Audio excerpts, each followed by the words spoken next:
Are you serious? What? Have you ever heard of such a time in your life like we have right now? But folks, in the last 24 hours, we've had 64 earthquakes around the world. But really, the last 12 hours has been phenomenal. There's been 33 earthquakes in Chile, just in Chile, in the last 12 hours. Since the CME, the first of 3 CMEs that were going to glance off the earth, NOAA told us that these CMEs that were coming, had a 60% chance of creating a geomagnetic storm, and that auroras could happen, and also could affect, of course, infrastructures. Now, BP Earthwatch had been studying the CMEs and felt there was a potential for an earthquake, a major earthquake. He never thought it would be anything close to what Chile has happened, 8.2, but he felt it could be an earthquake. Well, within 12 minutes of his prediction, the CME hit and the earthquake hit. And get this, it starts with an 8 point. I'm just going to read Chile's. Just listen to this. 33 earthquakes in the last 12 hours in Chile. And the second CME has already hit. The good news is we're not seeing another major quake as of right now, and that's a great news. But we still got tsunamis to worry about headed toward Hawaii. All right? We're monitoring that as we speak. But there was an 8.2, followed by 5.7, 6.2, 5.8, 5.7, 5.6, 5.5, 5.4. All those earthquakes. Then Alaska and Oklahoma had earthquakes over 3.1 each. Then Chile again, 4.7, 5.3, 4.7, 5.2, 4.8, 4.9. It's almost like the earth was reeling and rocking. There was 3 more earthquakes after that. Alaska, Puerto Rico, and Alaska. And then Chile, 4.8 and 4.9, followed by a 5.1 in the Solomon Islands. Sugar could sleep through a tornado, a hurricane, a cyclone, 33 earthquakes. It doesn't matter to her. And then there was also a 2.6 earthquake in...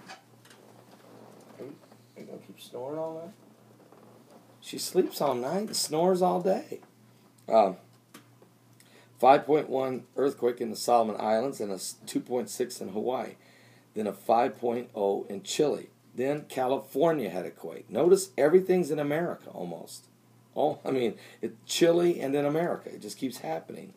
Then there was a 4.5, a 5.2, and a 4.7 all in Chile, followed by a quake in Alaska. Then we had a 4.9, a 4.9, a 5.1 earthquakes in Chile, followed by an earthquake in Oklahoma. Again, America. Then we had a 5.8, 5.0, 4.7 earthquakes in Chile, followed by an earthquake in Alaska. Then we had a 5.0, 5.1 in Chile, followed by an earthquake in Puerto Rico, which is American territory. Then we had a 5.2 and a 5.1 in Chile, followed by a 2.7 earthquake in Oklahoma.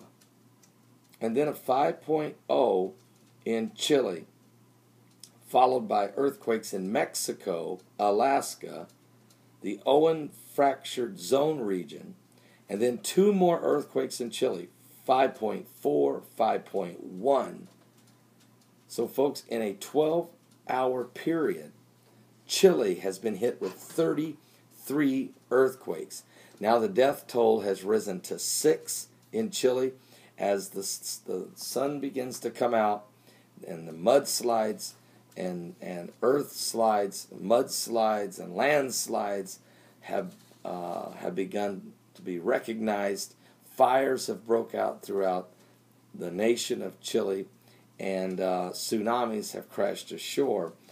the miracle is maybe the death toll is going to stay very low compared to what it could have been with an earthquake of this magnitude.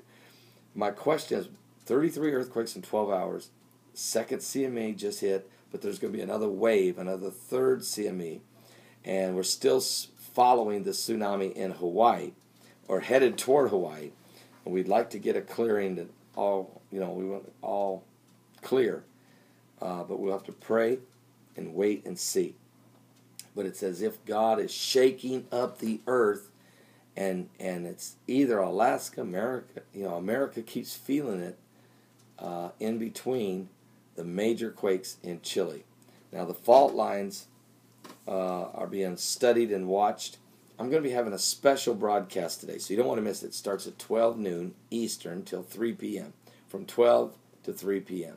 We'll be covering all the current world events, how it relates to Bible prophecy, because the peace agreement and the process there continues to heat up in the Middle East, as well as what's going on in Europe with Russia and Ukraine, what's going on with North Korea and South Korea. They were firing rockets at each other all day yesterday.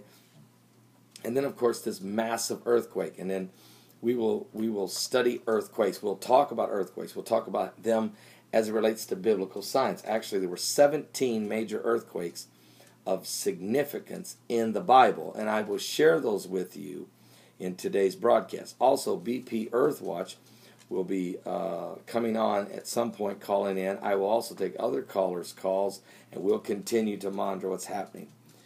Here's some good news. 12 people got saved last night, the best that we can tell.